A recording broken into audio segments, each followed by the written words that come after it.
Hey, it's Maximo and welcome to Maximo's Travels. Today I'm reviewing the Karri Explorer Adventure Tour. This would have to be one of the best tours I've ever been to in my whole life. We were at Karri or Fraser Island and we're on a full day ranger guided tour. Karri is the largest sand island in the world. We spend the day in a rugged four-wheel drive bus driving down really rugged, narrow sand roads. We get tossed around like scrambled eggs for seemingly hours.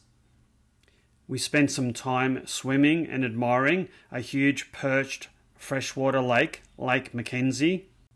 Are astonished at the really clear waters of the creek on the Central Station walk. We get up close to so many different dingoes in their natural environment. We drive on the beach on a 75-mile-long beach line. We check out a 90-year-old shipwreck that's still sitting on the beach. See the multicoloured sands in the sand dunes that are the Pinnacles. Marvel at the crystal clear waters on the sandy banks of Eli Creek. So join me on one of the best places that you could possibly visit in the whole of Australia.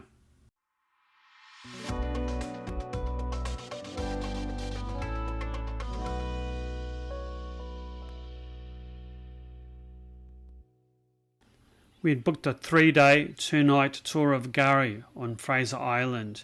This included a full-day ranger-guided 4-wheel drive tour of the island. I'm not sure how much this cost individually, but I am aware that you can pick up tickets of this full-day tour, departing from Hervey Bay and including the ferry ride to and from the island for about $255 Australian. We arrived at the village shop with a bit of time to spare and waited for our turn to get on the specialised 4-wheel drive bus. The bus was quite rugged, had a very high seating position and seated around about 30 odd people. It was quite comfortable and the air conditioning was very effective. We settled in for a fantastic day's tour. So that K apostrophe at the start, that is silent. So you just got to imagine you're kind of putting on your laziest Australian accent and they shorten everything. So it is the Karri. So after sorting out how to pronounce the name of the place properly, we set out. The first thing that really struck us was that there are no sealed roads anywhere along the island. The island is huge, around 120 kilometres from one end to the other and about 22 kilometres wide, and there's no sealed roads, hence the need for a very sturdy and rugged 4-wheel drive. And boy, was the journey bouncy. The other thing that struck me was just the sheer difference in the vegetation as we travelled through the island. We were on our way to Lake McKenzie and travelling through quite low bushland and scrubland filled with many different types of plants, but most notably in this area, Banksia.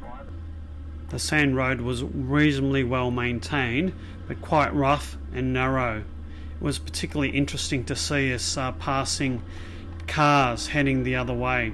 Not much room.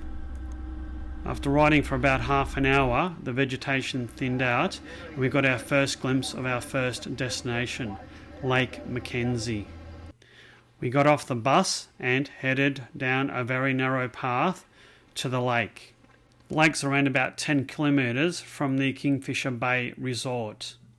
You walk up the stairs at the end of the path and there it is, the majestic Lake McKenzie. Lake McKenzie is quite special. It's one of the world's largest perched lakes. A perched lake means that it's fed from rainwater, not groundwater or streams. The sand and organic matter at the end of the lake form an impervious barrier, preventing the water from leaking away. The sand here is pure and white and soft and fluffy. The visibility in the water is truly stunning. It's just a magical place to be. Joe, Simon and Pauline went in for a bit of a dip. I stayed on the sand and performed camera duties. We stopped here for about an hour and a half, which was enough time for most people to have a swim and dry off before heading back to the bus. Truly magnificent place, and the water was so cool, calm, clear and refreshing.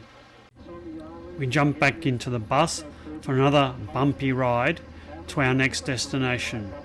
This is a Karri Beach Resort. We were going to have an early lunch here.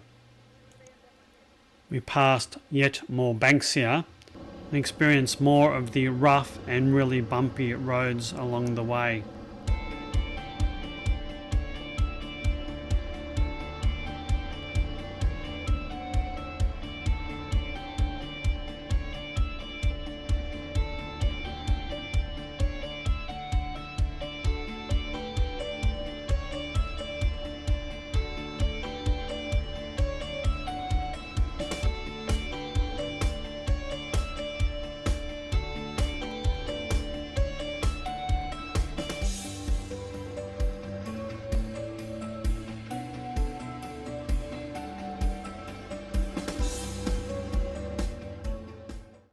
Along the way we were to see the first of many dingo that we sighted that day.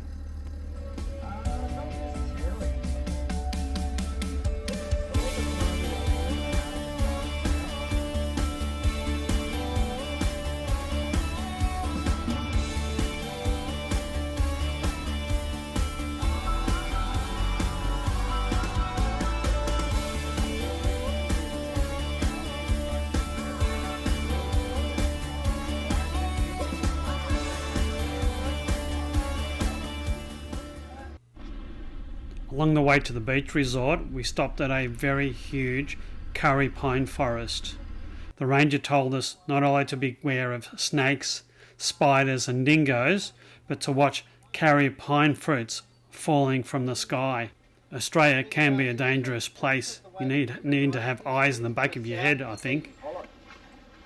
I said it's purely because of the way the timber grows, so if I encourage you to try it, I'm not messing with you or pulling your leg. Alright, put your ear on one side, either tap around the side or get something to knock on the other side of the tree. They will sound completely hollow.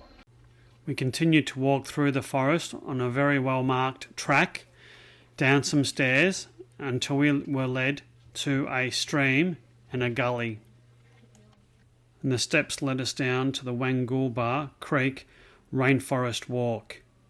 The walk's around about 1.5 kilometres, and it took us 30 minutes to meander through the walk amongst towering plants, tree ferns, and the clearest running creek I've ever seen in my life. There were a few steps, but the path was pretty well maintained and wide, if a little bit slippery because of the foliage and the rain that had fallen just before we got there. Overall, a nice, easy, tranquil, relaxing forest walk.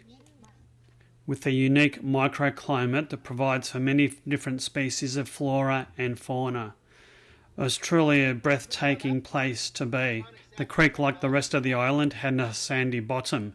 I just couldn't believe how clear the water was. We continued walking along the creek until we reached the end of the track and merged into Central Station. Central Station was an old logging town. The really huge pines and karri trees were mined extensively for 130 years, but logging was banned on Fraser Island in 1991, and since that time the Central Station logging town has been derelict. It's quite fascinating walking through an old ghost town. We finished that little tour, climbed aboard our 4-wheel drive bus and headed to lunch at the Karri Beach Resort. The roads didn't get any wider, smoother or less bumpy.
After that 45-minute odd trip, we arrived at the Karri Beach Resort for lunch.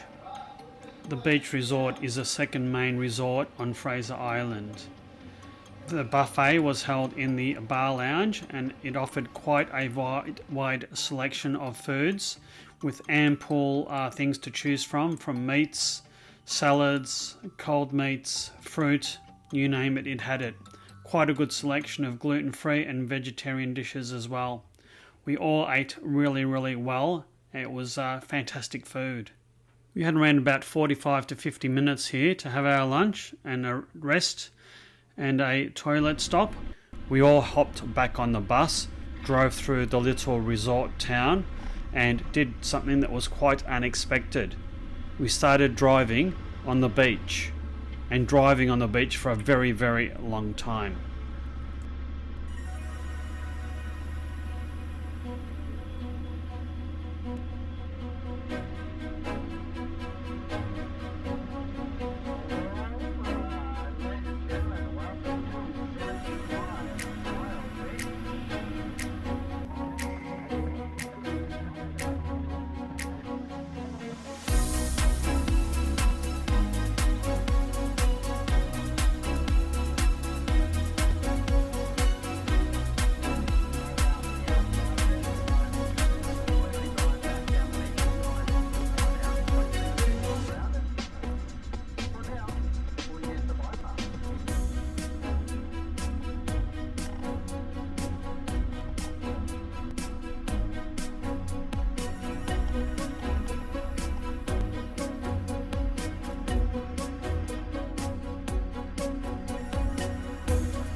So what we're going to do here, ladies and gentlemen, I'm going to give you 15 minutes here.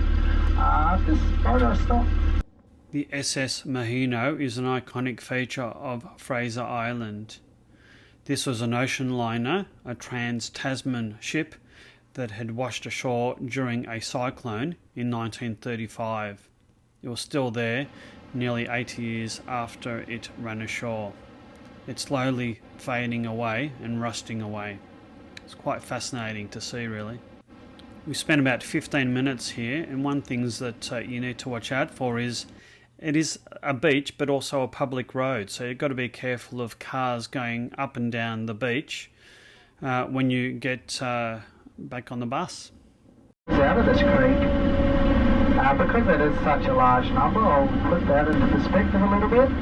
That is enough water to fill an Olympic-sized swimming pool every 36 minutes. So that's how much water is flowing out of this creek. Because this water has been underground for between 70 and 100 years, it means. We continued along the 75-mile beach. It started raining a bit, but thankfully it cleared up. It only rained when we were in the bus. We continued on and saw a number of weird sights, that's for sure. Firstly, a plane. I didn't really expect to see a plane on the beach. We also saw another dingo from the bus. Our next stop was the Pinnacles.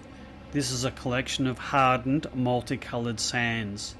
Quite spectacular to see, especially under the brooding, stormy sky.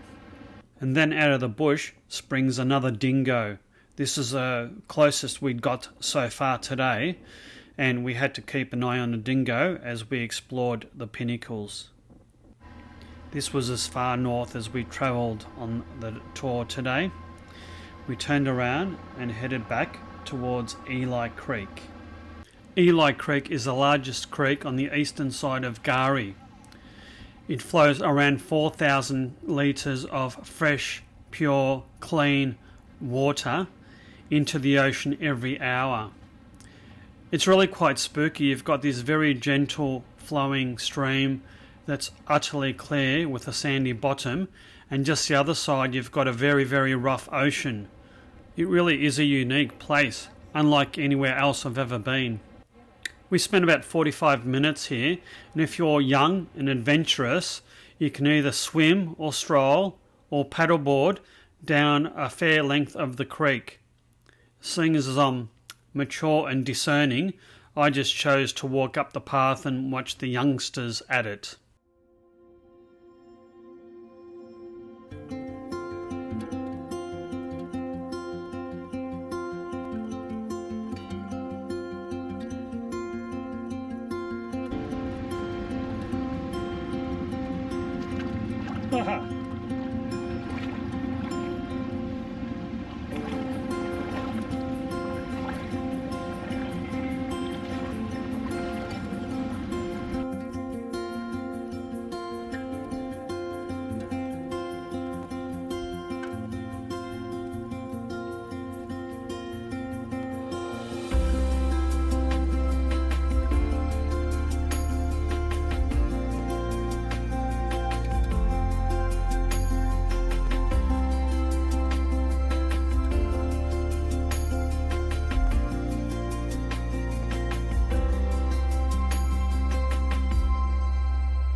What a marvellous place Eli Creek was. It was time to get back on the bus and head off to our last destination. And along the way we spotted a dingo. Not too long after, a second one popped out of the bush. That brought the tally of dingoes up to about 6 or 7.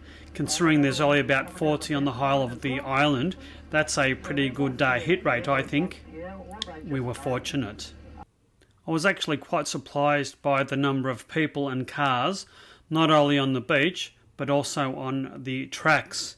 It made sometimes passing them interesting. Our last stop for the day was the Karri Beach Resort.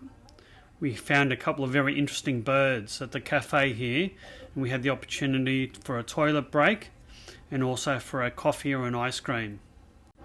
Suitably relieved and refreshed, it was time to hop back into the bus for the journey back to the village shop.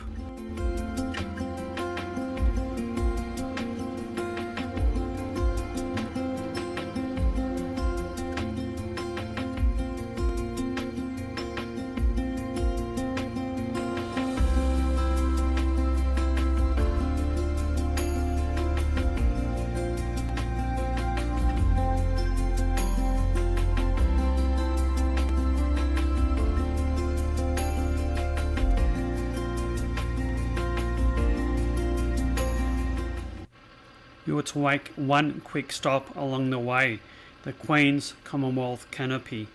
This is basically a very large forest with a sign stuck on the front of it. This area was visited by King Charles, at the time Prince Charles, in 2018. We had a short walk through the very dense forest before making our way back to the bus.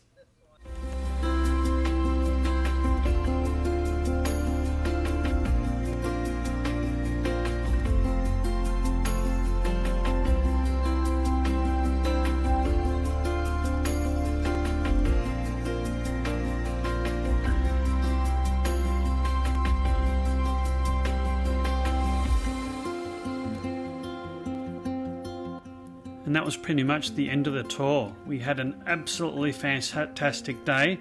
The ranger that drove the bus and took us through the tour was utterly superb, so knowledgeable. I would highly recommend this tour to anyone. If you've liked this video, please hit that like and subscribe button and hit that notify bell to be notified of all my future videos. If you'd like to support my channel, please consider buying me a coffee. Until our next adventure, you take care and bye now.